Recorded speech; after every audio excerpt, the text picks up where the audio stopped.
안녕하세요. 우린 겁나 유명한 정치인이 될 거야. 언젠가의 이성윤입니다. 반갑습니다. 네, 반갑습니다. 강길입니다. 네, 지난주에 이어서 오늘도 아주 미래가 기대가 되는 그리고 머지않아 유명해지실 청년 정치인 한 분을 모셨습니다. 오늘은 서울시 최연소 시의원입니다. 박강산 더불어민주당 의원님 모셨습니다. 안녕하세요. 네, 안녕하세요. 반갑습니다. 반갑습니다. 네, 반갑습니다. 먼저 좀 자기소개를 해주시면 어떨까요? 네, 안녕하세요. 저는 이제 6월 1일부터 서울시의원 임기 시작하는 박강산이라고 합니다. 지금 만으로 27살이고요. 생일이 제가 제일 늦어서 공교롭게 이제 동갑내기인 3명의 당선자가 있어요. 거기서 생일이 늦어서 최연소로 타이틀을 받게 됐는데 이거 별로 좋은 것 같지는 않더라고요. 네, 하여튼 좀 쫄지 않고 할 말은 하고 하는 그런 시의원 의정활동 하도록 하겠습니다. 네, 벌써부터 포부가 엄청난 것 같은데 어떠세요? 당선 되신 소감은? 사실은 저는 그 비례대표 의원이라서 비례대표 경선이 5월 초중순에 있었어요. 그래서 이제 좀 안정권 순위를 받고 사실은 6월 1일 동안 이제 다른 후보들 선거 운동 돕고 했는데 사실은 그렇게 뭐 실감이 나거나 막 엄청 기쁘거나 이러진 않았어요. 근데 점점 이제 어떤 무게감도 느껴지고 말 한마디 한마디 이거 조심해야겠구나 생각도 들고 한번 이제 자다 일어났는데 전화를 받았어요. 기자분이셨는데 저는 뭐 그냥 별 생각 없이 이런저런 이제 말씀드렸는데 그대로 이제 그게 기사로 나가더라고요. 그래서 되게 뭐 안 좋은 내용이나 이런 건 아니었는데 좀 더 이제 긴장감 가지고 무게감 느끼면서 열심히 하겠구나. 그걸 좀 요즘 느끼고 있습니다. 네. 혹시 그 기자분이랑은 평소 아는 사이였나요? 아니요. 전혀 모르는 사람인데 연락처를 알아서 전화를 한 거예요? 네네네. 시의회 사무국 통해 가지고 전달이 되었다고도 하고 또 무엇보다 사는 동네 주민이라서 괜히 반가워서 저도 모르게 이제 막 여러 얘기를 했던 거죠. 긴장감 제로. 네. 그리고 또 한 번 이제 저랑 동갑내기 당선인들이랑 인터뷰를 또 했었는데 너무 분위기가 좋은 거예요. 그러니까 저희 그 3명도 아는 사이였고 기자님들도 또래로 추측이 되다 보니까 막 그냥 필터 없이 막 이렇게 얘기를 하다 보니까 너무 재밌었는데 이제 끝나고 내가 좀 아직 정치적으로 훈련이 덜 됐구나 생각도 들고 그랬었습니다. 근데 그런 멤버십도 뭐 필요할 수도 있고 하죠. 네, 다른 동갑내기 당선자들은 그 국민의힘도 있고 민주당도 있고. 네네 그렇습니다. 제가 궁금한 거는 정치에 어떻게 관심을 가지시게 됐는지 궁금하더라고요. 뭐 요즘 청년들이 워낙 정치에 관심은 많이 있지만 네, 실제로 입당하는 청년들은 그렇게 많지는 않잖아요. 그렇죠. 근데 어떤 계기로 입당을 하시게 됐는지 궁금합니다. 제가 10대 시절부터 정치를 해야겠다는 생각이 강했고요. 그리고 정치를 하려면은 정당에 입당해야겠다는 생각이 강했습니다. 17살 때 고등학교를 자퇴를 했었는데요. 그때부터 인생이 꼬이기 시작했는데 굉장히 많이 힘들었던 것 같아요. 가정불화도 있었고 이제 뭐 제 자신의 어떤 진로적인 방황도 있었고 제 학교를 가서 수업을 듣는데 굉장히 닭장 안에 이렇게 가둔 듯한 느낌이 있었어요. 그래서 계속 이제 학벌 이데올로기를 주입시키면서 그렇게 하는 게 이게 맞나라는 여러 회의감 들고 또 뭐 이런 걸 좀 나눌 수 있는 사람도 없었고 그래 뭐 가출하고 자퇴하고 이렇게 학교 밖 청소년으로 생활을 하다가 어느 순간 이제 나의 문제는 내 문제가 아니라 사회의 구조적인 문제구나 좀 바꾸고 싶다라고 생각을 했는데 그럼 여러 방법론이 있더라고요. 그리고 하나의 사회운동의 방법이 될 수 있고 어떤 지식인의 활동이 될 수도 있고 하는 건데 난 좀 약간 제도 정치가 맞는 것 같다라고 해서 이제 정치를 해야겠고 언젠가 피선거권이 주어지면 선거에 나가야겠고 정당을 활동해야겠다는 생각이 들었어요. 그러니까 좋은 정치가 좋은 정당을 만든다고 생각하지 않았고 좋은 정당이 좋은 정치를 만든다고 생각을 했는데 고민이 되더라고요. 어느 정당에 입당해서 활동을 해야 되는가 고민이 많았는데 결국 지금 한국 사회에서는 그래도 어떤 이데올로기적 선민 의식보다는 어떤 수권 정당 할 수 있는 그런 활용 가치가 있는 정당을 선택하는 게 낫겠다라고 해서 민주당에 입당을 했습니다. 그때 2014년 때 일이었는데 그래도 인생이 꼬이기 시작했죠. 민주당 안에서도 제가 주류 담론에 머물지 못하고 계속 이제 반골적인 느낌이 있으니까 너무 힘들었어요. 그 안에서도. 근데 그럼에도 불구하고 이 정당에서 어떻게든 지지고 복구해야겠구나 생각이 들었고 21살 때부터 지금 29살 때까지 쭉 가고 있거든요. 뭐 저희 뭐 편하게 말씀드리면 현타라고 하잖아요. 엄청 많이 느끼고 했는데 결국 그래도 뚜벅뚜벅 걷다 보니까 나름의 좋은 가치도 창출이 되고 뭐 저 개인적으로 선출직 이렇게 돼서 의정 활동을 시작할 수 있게 됐지 않나 싶습니다. 진짜 멋있네요. 네. 보통은 개인의 어떤 고민이 있으면 그걸 개인의 차원에서 해결하려고 많이들 애쓰는 것 같은데 이거를 좀 사회적으로 해결하고 싶어서 정치에까지도 참여하게 되시고 네. 그리고 엄청 강단 있으신 것 같아요. 그 제가 기사 좀 얼핏 찾아보니까 2014년이 그 새정치민주연합 네네 맞습니다. 그랬잖아요. 그때 살짝 새정치민주연합이 있었거든요. 한 번도 뵌 적 없는 것 같은데 저는 그거를 못 참고 나갔거든요. 나가서 이건 아니다. 우리끼리 예. 차리자 해가지고 나중에 미래당 같이 차리게 된 거고. 거기서 이렇게 두 분의 운명이 갈렸네요. 그러게요. 그 당시에 이제 안철수라는 사람에게 굉장히 많은 희망을 걸었었거든요. 굉장히 신선하고 저 고등학생 때는 이제 학교 조퇴를 해가면서까지 근처 대학로에 유세가 왔다길래 막 찾아가고 막 후보님 저 후보님 보려고 학교 조퇴하고 왔으면 이 정도까지 하고 또 갑자기 기억난 건데 이제 그때 현장에 저희 학교에 굉장히 무서운 이제 학생부 그 기억도 안 나는데 뭐라고 하죠? 생활부장이라고 해야 되나요? 그런 분들이 그렇죠. 계시잖아요 항상. 선도부. 네, 네네. 선도부 느낌 나는 그런 좀 젊으신 선생님이 있죠, 계셨는데 거기서 만난 거예요. 음. 항상 과묵하고 학생들에게 이제 막 항상 이렇게 호수 있는 모습 보여줬는데 갑자기 안철수라는 인물이 그렇게 희망의 정치를 얘기하고 하니까 진짜 어린아이처럼 이렇게 환하게 웃으시면서 막 이렇게 막 하시는 거예요 현장에서. 서로 이제 발견하고 되게 멋져가지고 그런 기억도 있는데 저는 그리고 뭐 한 1년 있다가 군대를 갔고 당 활동하면서 뭐 군대 갔다 오고 뭐 수험생활도 하고 여러 가지를 했었죠. 네. 그리고 이제 뭐 현타도 많았지만은 앞으로도 이 놈의 정당에서 좀 지지고 볶고 해보려고 하는 계획을 갖고 있습니다. 멋지시네요. 네. 저는 그 아닙니다. 현타에서 뛰쳐나왔습니다. 어쨌든 그렇게 버텨내고 참아내서 이렇게 당선까지 이르게 되신 것 같습니다. 네, 감사합니다. 그 사실은 제가 지역구 출마를 준비를 했었어요. 모든 광진구라고, 광진구에서 지금 거주하고 활동하고 있고 근데 그게 안 됐습니다. 아. 네, 사실 너무 간절하게 지역 주민과 호흡하고 지역 후보로서 하고 싶었는데 그게 안 되고 한 일주일간 페인처럼 알아두었어요. 그냥 공천의 단계에서 이제 된 거죠. 너무 힘들고 너무 우울하고 하다가 이대로 죽을 수 없다. 도전해야겠다. 근데 아시다시피 자치구에서는 비례대표가 거대 양당 1, 2번 이렇게 들어가고 하기 때문에 다 여성분들 들어가고 결국 제가 도전할 수 있는 거는 그 시의원 비례대표 경선밖에 없었던 거예요. 근데 이제 보통 거대 정당에서 비례대표라고 하면은 이런 말들이 많아요. 내정자가 있다. 다 이미 세팅이 되어 있다. 저도 이제 준비를 하려고 할 때 그 말이 돌았거든요. 고민했죠. 어떻게 뭐 4년을 더 기다려야 되는 건가? 2년 뒤에 바로 총선을 가야 되는 건가? 여러 생각을 하다가 그래도 도전은 해야겠다라고 해서 그때부터 엄청 이제 준비를 했던 것 같아요. 공개 오디션을 한다고 하니까 너무나 다행이었고 어떻게든 뭐 시민 배심원단 뭐 이제 조직이라든지 정책이라든지 막 어떻게 보면 생각하지 않는 트랙을 밟게 된 건데 결과적으로 좀 많은 분들 도와주시고 운도 따라주기도 해서 그렇게 됐었습니다. 그래서 사실은 결과적으로는 좀 좋게 된 건데 계속 미련은 남아 있었죠. 지역구에서도 내가 더 할 수 있었는데 근데 이제 민주당이란 정당이 하도 이제 자책골 많이 넣고 힘든 상황에서 지역구로 했으면 안 됐을 거다. 우리 잘 됐다라고 하는 분들도 많지만은 좀 씁쓸한 것 같아요. 사실 이제 비례대표라는 것도 정당에서 중앙에서 활동하시는 분들이 있고 한데 전 원래 지역에서 활동하다가 이제 제가 훅 하고 들어가서 이렇게 결과를 얻게 된 거라서 이제 주변 활동가들한테 좀 미안한 마음도 있고 좀 그런 씁쓸함과 그리고 살짝의 어떤 기쁨 이게 왔다 갔다 했던 것 같습니다. 뭐 그래도 이번에 이제 발판 삼으셔서 다음에 네. 또 지역구에 나가셔서 잘 될 수도 있는 거잖아요. 그렇죠, 그렇죠. 그러니까요. 원래는 그러면은 이제 구의원으로 나가고 네, 싶으셨던 거예요? 광진구의원으로 도전을 하고 싶었어요. 저는 그냥 뭐 구의회든 시의회든 의회라는 공간에서 진짜 미친 듯이 일해보고 싶었거든요. 밤새가면서 막 서류 막 하면서 막 질의하고 공무원분들이 이제 선출된 권력의 민주적 통제를 한번 해보고 싶었고 근데 그게 이제 불발이 처음 됐을 때 너무 힘들더라고요.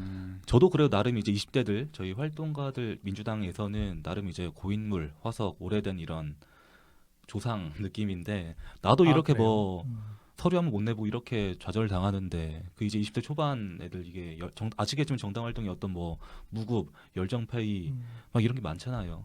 얘네들 그게 너무나 이제 부끄러운 거예요. 제가 이렇게 길을 뚫어야 되는데 그러지 못하고 주저앉고 하니까 제가 그때 막 영화 햄릿 그것이 문제로다 어떻게 해야 되나 이런 햄릿의 시간을 보내기도 했고 뭐 사극 중에 뭐 이방원이 등장하는 거 있잖아요. 나에게 지금 필요한 결단력이다. 네, 그런 뭐 시간을 보냈던 것 같아요. 지금 돌이키면 되게 웃긴데 방구석에 이제 처박혀서 칼 갈고 그리고 조용히 칼춤을 춰서 그나마 좀 된 것 같습니다. 이런 이야기를 듣고 갑자기 왜 민주당에 입당하고 싶으셨어요? 아니요. 그런 건 아니에요. 되게 이름처럼 산다라는 느낌이 들었던 것 같아요. 그러니까 이름이 이제 박강사님이잖아요. 그러니까 이름에서 어떤 우직하고 강직한 그런 느낌이 있는데 진짜로 감사합니다. 뭔가 힘들 때 좌절하지 않고 나아가는 게 진짜 이름대로 산다. 네, 민주당 입당해나 이런 생각 안 했죠. 이름을 바꿔야 되나 이런 생각이 하고 있었는데. 혹시 오디션에서 어떤 얘기 하셨는지 좀 오디션이 원래는 그 서류 면접이 있었어요. 이제 남성이 10명 지원하고 여성이 5명 지원했는데 거기서 남성 4명, 여성 4명으로 이제 추려졌고 이제 청년 비례대표라고 하면 어떻게든 청년을 대표성을 가지고 해야 되니까 청년 담론 얘기가 많이 나왔죠. 뭐 청년 주거 문제, 뭐 주창원 문제 이런 걸 이제 좀 3단계로 거쳐가지고 얘기를 했었고 사실은 그게 앞에 그 정견 발표가 주어졌는데 3분의 시간이었어요. 그게 저 개인적으로 좀 고민이 있었거든요. 어떻게든 저는 처음 이제 어떤 퍼블릭의 영역으로 가는 거 뭐 활동가로서의 정체성은 있었지만은 이제 의원으로서 뭔가 책임 있는 말도 해야 되고 하는 건데 그 3분 스피치를 준비하는데 가장 시간이 오래 걸렸던 것 같아요. 사실은 뭐 저희가 100% 시민 경선이라고 했지만 다 조직이 가동이 되는 거거든요. 어쩔 수 없이 현실상 거기에 이제 더 신경을 써라. 뭐 정무적으로 왜 자꾸 너는 그런 의미 없는데 자꾸 하냐 보여주기 그냥 하는 건데 근데 저는 이제 그 나에게 주어진 3분의 시간 나를 바라보는 청중들에게 어떻게 설득하는 시간이 너무 중요하다고 생각을 해서 거기에 좀 투자를 했고 막상 그 시민 배심원단이 이제 다 끝났을 때 조직표가 아닌 일반 시민도 오신 거예요. 이제 그분들에게 좀 호소력이 전달되지 않았나라는 생각이 들고 사실은 이게 뭐 다른 얘기긴 한데 정당에서는 정당 안에 있는 청년들을 안 좋아합니다. 상품성이 떨어지기 때문에. 그래서 이제 항상 외부에서 좀 새로운 아젠다를 가진 분들이 영입하고 하는 건데 저희도 이번에 좀 마찬가지였던 것 같아요. 이게 정당에 보면은 상무위원이라는 것도 있고 권리당원이라는 것도 있고 대의원이라는 분들도 계시는데 정당의 후보를 뽑으려면 그분들이 권한을 행사하는 게 맞거든요. 근데 그러면 정당에서 활동했던 애가 유리하니까 이게 상품성이 떨어진다 해서 100% 시민 경선으로 바꾼 것도 뭐 장단점이 있겠죠. 근데 저 개인적으로 너무 아쉬웠고 화가 났죠. 그럼에도 불구하고 그냥 보여주기식 거칠의식의 그런 식으로 전략 짠 게 아니라 나름 이제 설득의 시간, 제 진심을 담아서 말할 수 있는 시간 좀 투자를 했던 게 그때 비례대표 경선에 약간 유리했던 것 같고 그 세 단계마다 이제 투표를 계속하는 거였거든요. 그래서 뭐 한 분이 쭈루룩 투표를 할 수 있고 아니면 그냥 여기 이 파트에서는 얘가 잘했고 저 파트에서는 얘가 잘했고 이렇게 교차 투표도 할 수 있었기 때문에 나름 이제 서바이벌 방식으로 시도가 됐고 이게 사실은 서울이랑 경기에선 좀 비슷하게 됐어요. 저희 당에서는. 근데 전국 17개 시도당에서 지금 퍼져나가지 않는 모델이고 혹시 모르죠. 다음 이제 2024년 총선이라든지 이럴 때 그런 모델이 정착이 됐으면 좋겠다라는 생각이 있고 또 얘기를 하자면 청년 비례대표라는 거에 좀 아니 왜 자꾸 청년들을 가둬? 이런 의견도 있어가지고 저는 그 제도를 통해서 됐지만은 근데 이 제도가 이렇게 쭉 가는 것도 맞을까? 예를 들어 저는 이제 뭐 청년 활동을 했지만은 시의회 들어가면은 정말 다양한 의제를 다루고 싶거든요. 뭐 혁신교육이든 민주시민교육이든 자치분권이든 이런 의제에 좀 더 사실 관심이 많고 한데 결국 이렇게 청년 비례대표라는 이 어떤 낙인 멍해 때문에 청년 의제만 좀 함몰되지 않을까라는 좀 이런 우려도 있습니다.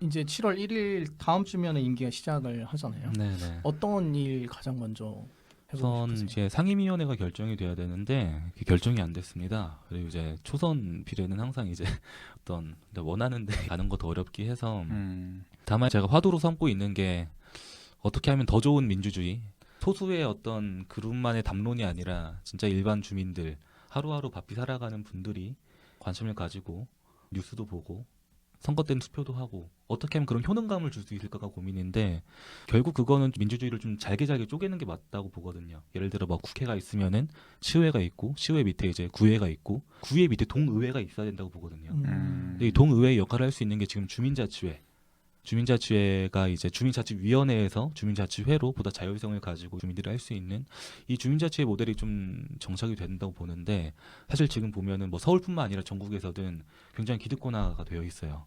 기존에 자영업 하시는 분들, 임대업 하시는 분들 이런 분들이 이제 나쁘게 말하면 좋게 말하면 지역의 어르신들. 저도 이제 지역에서 활동을 하면 유일한 20대 회원으로 참여를 했는데 이거 어렵습니다. 아무리 제가 뜻을 갖고 가도 발언하기가 어려워요. 분위기라는 것도 있고 그런 게 있기 때문에. 그리고 주민자치라는 조직에 뭐 다양한 세대, 다양한 직업군, 성별 와야 되는데 이게 지금 정착이 안 된 상태거든요. 그래서 그 주민자치회를 통해서 진짜 생활 정치, 내 피부에 맞닿는 이런 문제들이 발굴되고 해결할 수 있는 좀 이런 게 사실 저의 가장 큰 관심사고요. 다만 이제 저희 당이 이번에 이제 서울시의회가 112명인데 36명이 민주당, 76명이 이제 국민의힘 이렇게 된 상황에서 많이 어렵습니다. 그걸 이제 추진하기가. 실제로 이제 한국지방자치현실이 강시장 약의회의 구도여가지고 그래서 사실은 오세훈 시장이 이제 재보궐 당선되고 1년 동안 임기하면서 뭐 시의회가 발목 잡아서 막 내가 추진하고 싶은 영이 다 막혔다라고 하는데 시의회는 발목 잡는 역할이 맞아요.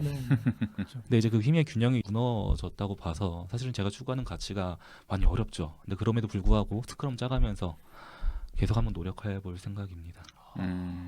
서울시 사람으로서 굉장히 든든해지는 것 같은데. 네, 그래도 이렇게 그 다수당을 견제할 수 있는 그런 굉장히 함께 중요한 하시죠. 네, 함께 하고 싶습니다. 도와주십시오. 그렇다면 혹시 그 시의회에서 소속되고 싶은 상임위원회가 있나요? 제 어떤 뭐 청년 활동이나 자치분권 이런 관심사로 따지면은 행자위, 행정자치위원회가 맞긴 맞는데 교육위원회 지원하려고 해요. 뭐 사실은 아까 서도 얘기했지만 제가 비례대표 신분이지만은 지역구 의원이라 생각하고 활동을 하려고 합니다. 저희 지역에 뭐 광진구 지역에 민주당 소속 시의원들이 막 다 떨어지고 하는 상황이어가지고 역할을 해야 할 텐데 제가 지금 광진구 화양동이란 동네에 살고 있어요. 거기가 이제 1인 가구가 80%가 넘고 청년 2030 세대가 절반이 넘는데 그 동 안에 1인 가구를 위한 인프라가 전혀 없습니다.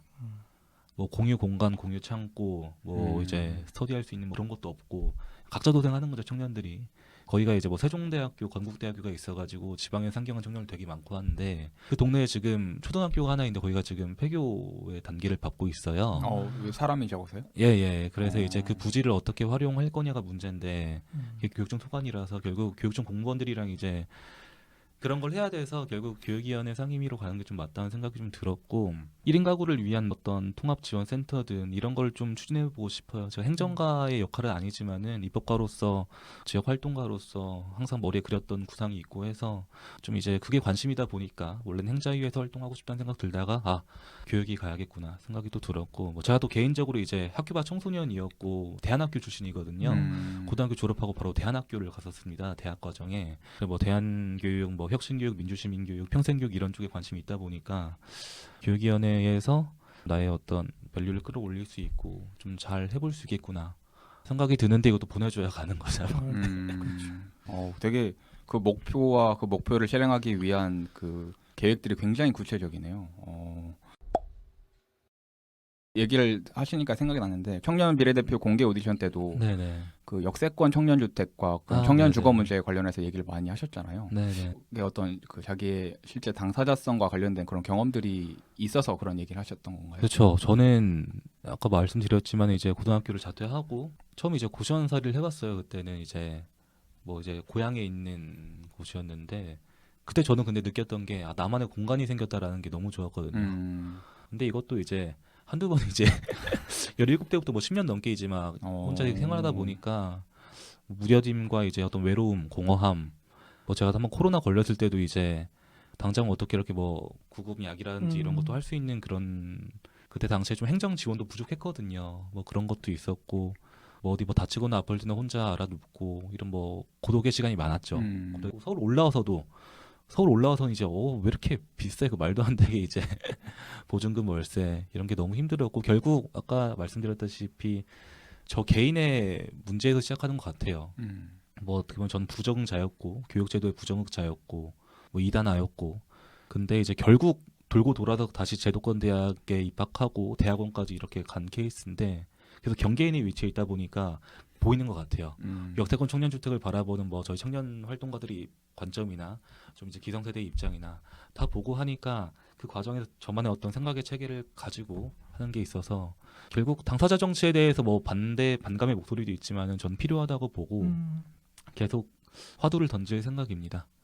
청년 주거에만 이제 국한되지 않고 청년이 직접 정책에 참여를 하는 거버넌스가 지금 잘 되고 있지만은 어떤 새로운 모델이 필요하지 않을까. 이제 청년들이 어떤 브레인스토밍 좀 이런 거에서 의견 던지는 수준을 넘어서 정말 이제 공무원들과 한 테이블에서 이제 기죽지 않고 할 말 제대로 하고 그게 존중이 되고 좀 이런 모델 앞으로 4년 내내 할 생각입니다.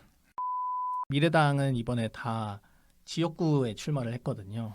그때 이제 가장 많이 들었던 얘기가 청년들은 젊어서 안 된다라는 이야기 굉장히 많이 듣는데 지역구에서 실제로 청년들이 그렇게 못하지는 않다라고 이야기를 해도 이게 잘 안 먹히거든요. 네, 근데 이런 청년도 있다. 네, 청년 의원이라고 뭐 의지가 없거나 못하거나 아니면 뭐 두루뭉술하거나 그러진 않다. 그렇지 않다. 뭐 결과로 보여드리면 되는 일이죠. 네, 그렇죠. 그래서 책임이 막중하실 것 같습니다. 네, 이 청년 정치인이라고 하는 게 뭐 그냥 똑같은 정치인의 눈으로 안 바라보더라고요. 앞에 꼭 청년을 붙이고 그리고 뭔가 좀 더 참신한 거를 요구하기도 하고 또 잘못하면 또 애도하는 그런 분위기도 있고 그래서 다른 정치인보다 좀 더 책임감이 크실 것 같은데 그래도 뭐 오늘 이야기 들어보니까 굉장히 잘하실 거라고 생각이 드는 것 같습니다. 좀 다른 얘기인데 최근에 민주당이 조금 부진을 하고 있잖아요. 뭐 요 얘기도 해봐도 괜찮을까요? 아 당연히 해야죠. 네. 좋아요, 좀 좋습니다. 어떻게 바라보고 계시는지 이제 초선 의원이신데 부끄러운 줄 알아야죠. 네. 정당에서 항상 갈등은 있을 수밖에 없고 갈등이라는 것이 이제 대학교에서 정치학을 전공했는데 가장 기억에 남는 게 이제 갈등은 민주주의의 엔진이다. 진짜 필요한데 이게 다만 어떤 갈등이냐가 명확해야 되는데 과거에는 그래도 이제 저희 당이 열린우리당이라는 이름의 시절에는 뭐 개혁이냐 실용이냐 이런 어떤 정책적인 게 있었어요. 근데 지금은 친명이냐 뭐 친낙이냐 친문이냐 정신 못 차렸죠. 사실은 2024년 총선에 있는 공천권이 그분들에게는 초미의 관심사고 거기에 따른 이제 던지는 건데 건강하지 않다고 봐요 저는. 이제 민주당이랑 이제 뭐 구분을 하는 진보정당이라고 표현하잖아요. 거기서는 그래도 오랫동안 뭐 민족 문제든 뭐 계급 문제든 이런 걸 두고 오랜 갈등이 있었는데 저희 당은 어느 순간부터 그게 사라졌어요.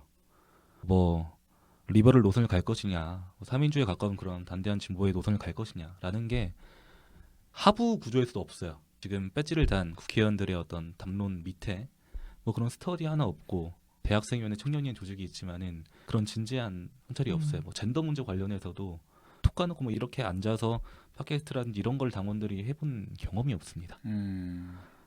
안에 이런 무기력함, 역동성이 사라진 상황에서 결국 할 수 있는 건 이제 공천권을 두고 하는 그런 리더, 인물들에 따른 그런 진영 구도인 건데 어떻게 할지 모르겠어요 개인적으로. 이제 저도 뭐 나름 이제 당의 젊은 기수인데 제가 아무리 뭐 후배들 뭐 선배들 동료들이랑 같이 스크럼 짜가지고 목소리를 낸다고 한들 이게 전달이 될까라는 고민부터 워낙 당의 규모가 크다 보니까 어디서부터 좀 뜯어 고쳐야 될지 좀 고민이 있는데 결국 이것도 장기적인 화두로 안고 가야 될 것 같습니다.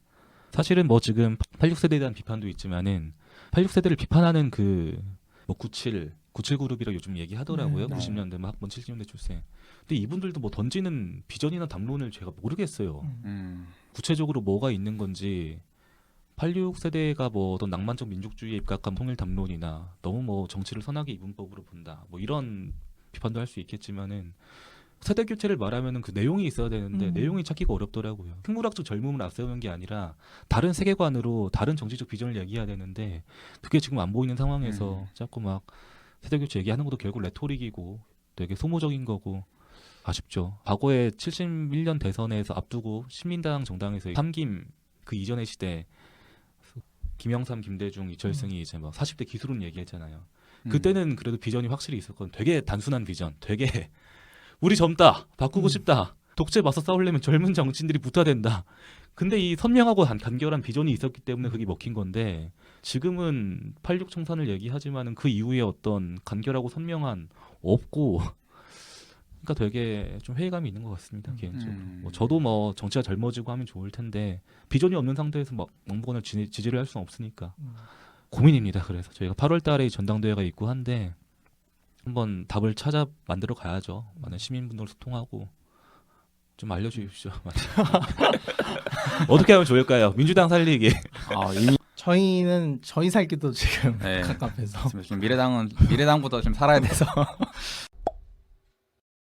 이제 앞으로 오세훈 시장이랑 필요하면 대립각도 세워야 되고 갈등 또 이제 많이 생길 테고 계속 앞에서 얘기한 것처럼 민주당 이제 수가 적고 이런데 이제 앞으로의 의정 활동을 좀 어떻게 뚫고 나가실지도 궁금하거든요.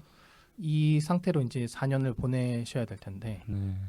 두 분 잘 아시겠지만은 되게 정치라는 게 단단한 널판지를 되게 조심스럽게 뚫는 작업이라고 얘기하잖아요. 그래서 어설픈 펀치를 안 날리려고 합니다. 오세훈이라는 이제 사선 서울시장이 대권 주제 반열에 분명히 올라가 있는 상태고 계속 어떻게 보면 야당 입장에서 이슈 파이팅하기 위해서 막 던질 수 있는 건덕지들은 많거든요. 뭐 그걸 통해서 뭔가 이제 그런 던지는 의원들은 뭐 개인의 뭐 지명도나 이런 게 좀 올라갈 수 있겠죠. 그런데 어설픈 펀치는 오히려 그쪽을 더 견고하게 만들기 때문에 그렇진 않으려고 하고 확실히 팩트 체크가 된 사안들 확실히 잽을 날리더라도 진짜 정성껏 이렇게 좀 날릴 생각이고 또 무엇보다 지금 국민의힘 포함해가지고 서울시의회 2030 정치인들이 16명인가 된다고 하더라고요. 굉장히 국민의힘 같은 경우에는 진짜 2030 청년들을 지역구에 공천을 했고 또 나름 그분들이 역량이 되니까 당선이 되셨고 해서 좀 같이 초당파적으로 좀 스크럼을 짜보려고 해요. 저희 민주당에서는 뭐 비례로 된 저랑 이제 1번 이소라 이소라 씨, 의원이 네. 있고 또 중랑구에 이제 임규호 의원이라고 93년생입니다. 국회의장 4년 하다가 지역 내려와서 열심히 해서 당선되셨는데 그렇게 3명이거든요. 근데 국민의힘은 아까 말씀 나오는 김규남 의원도 그렇고 비례대표 지역구 많기 때문에 좀 그분들이랑 같이 연대해서 결국 국민의힘 의원들도 우세훈 시장 무조건 막 이렇게 할 건 아니란 말이죠. 분명히 비판할 건 비판하고 해야 그것도 그쪽의 건강한 모습이기 때문에 그러기 위해서는 가장 중요한 게 서로 만나야 된다고 하더라고요. 그러니까 아무리 그 4년 의정 활동을 해도 의원들이 서로 막 밥 한 번 먹지도 못하고 대화 한 번 할 수 있는 시간도 없다고 하더라고요. 특히 뭐 이제 코로나 때라서 더 그런 것도 있었지만은 그래 결국 국민의힘의 젊은 의원들 많이 만나면서 같이 이제 문제의식 공유하면서 좀 건강하고 전략적으로 싸울 수 있게 한번 짜보려고 합니다. 네. 그럼 이제 마지막 질문을 할까요? 이거는 좀 앞서 질문들의 흐름과는 조금 거리감이 있을 수 있는데 그 광진 청년 네트워크에서 네네. 초대 위원장을 하셨잖아요. 네네. 그때의 이런 자치구 청년 참여기구 경험이 지역에서의 서울시에서의 광역 의원으로 네. 앞으로의 활동에 대해서 어떤 관련이 있었을까요? 광진구 청년 네트워크 위원장 별로 제가 하고 싶진 않았어요. 그러니까 제가 그 당시에도 이제 정당의 당적을 갖고 있으니까, 그러니까 이것도 활동가들의 어떤 생각 차이긴 한데, 이제 어디에 소속되지 않는 이런 좀 깨끗한이라는 말도 웃기지만은 굉장히 오해를 많이 받았거든요. 편견 없는. 결국 막 그 당적을 갖고 있는데 그것도 뭐 다른 정당도 민주당이야. 결국 여기 막 표 만들어주러 막 이렇게 청년 활동하는 게 아니냐. 사실 스트레스가 엄청 컸어요. 근데 이게 보니까 이거 총대를 메고 할 수 있는 그런 게 없더라고요. 그래서 제가 5월 달에 그 네트워크 시작을 했는데 11월 6개월 지날 동안 위원장 없고 부위원장 없고 분과체제 제대로 안 돼 있고 이건 아니다 싶어서 했는데 사실은 이제 제가 참여하면서 어떤 효능감보다는 좀 약간 실망감, 아쉬움이 훨씬 더 많았던 것 같아요. 이게 어떤 청년의 대표성을 우리가 가질 수 있는가? 지역의 이 소수의 청년 활동가들이 뭐 청년의 어떤 요구라고 이제 관에 전달하는데 이게 어떤 우리가 대표성을 갖고 전달하는 게 맞나? 뭐 이런 고민도 있었고 사실은 좀 씁쓸함이 더 많았던 것 같은데 그럼에도 불구하고 어떻게든 청년들도 세금 내는 주권자잖아요. 그 친구들이 모여가지고 공론장에서 이제 정책을 만들고 이게 또 채택이 되고 예산이 이렇게 편성되는 게 좀 신기한 경험이기도 했고 결국 저는 사실은 아까도 말씀드렸지만 의회주의자라고 굳이 저를 표현하거든요. 또 광장에서의 목소리 함성도 중요하고 뭐 골목 단위 어떤 거버넌스 중요하지만 결국 의회에서의 역할이 최종 보스가 아니었을까 생각을 했는데 그런 것도 좀 뭔가 저만의 섣부른 확신이었구나. 좀 반성도 하게 됐던 것 같아요. 결국 시민들이 뭐 청년이든 노년이든 계속 그룹핑이 되어가지고 지역사회에서 만날 수 있는 그런 모임이 많아져야 되는데 그게 할 수 있는 게 조례로서 지금 규정하고 있는 자치구의 뭐 청년정책위원회, 뭐 청년참여기구, 청년네트워크 이런 것들이라서 결국 제가 상임위가 어디 되든 계속 어떻게든 저는 그 거버넌스 청년네트워크 출신으로서 전폭적인 지원을 할 수밖에 없을 것 같아요. 이제 12 지원 이제 거의 끊기고 구비로 해야 되는 이런 상황일 것 같은데 또 쉽지 않죠. 지금 서울시 자치구가 다 국민의힘 쪽에서 많이 가져가고 그래서 너무나 쉽게 실망해서도 안 되고 쉽게 에너지를 소모해서도 안 되고 전략적으로 진지전의 자세로 계속 청년들 파이 키워나가는 작업이 필요하고 저도 뭐 유경험자인 만큼 목소리 내도록 하겠습니다. 오늘 뭐 방송은 한 요 정도에서 마치려고 하는데 이야기를 너무 많이 해주시긴 했지만 마지막으로 청취자들한테 약간 어필할 수 있는 시간을 드린다면. 네, 제가 사실 이렇게 또 말을 하다 보니까 저 원래 투 멋지 토커거든요. 그래서 너무 좀 두서없이 막 이런저런 얘기를 드린 것 같아서 그렇긴 한데 자주 찾아뵙겠습니다. 불만 주신다면은 네. 뭐 할 이제 얘기가 많습니다. 네, 다른 이 청년들이랑 해서든지 네네. 어떻게든 초당파적으로 네. 서울의 더 좋은 미래를 위해서 네네. 열심히 해보도록 하겠습니다. 네. 네. 알겠습니다. 감사합니다. 저희 오늘은 지난주에 이어서 당선자인 박강산 의원님 이제 다음 주부터 임기를 시작하게 되는데요. 앞으로도 많이 지켜봐 주시고 그리고 계속 지켜봐 주시고 비판할 게 있으면 또 비판도 해주시면서 좋은 서울 같이 만들어 나갔으면 좋겠고요. 저희 방송은 뭐 오늘 여기서 마칠까요? 네. 네. 그러면 저희는 다음 주에 다시 찾아뵙도록 하겠습니다. 수고하셨습니다. 오늘 나와주셔서 감사합니다. 네, 불러주셔서 감사합니다. 네, 수고하셨습니다. 수고하셨습니다. 고맙습니다.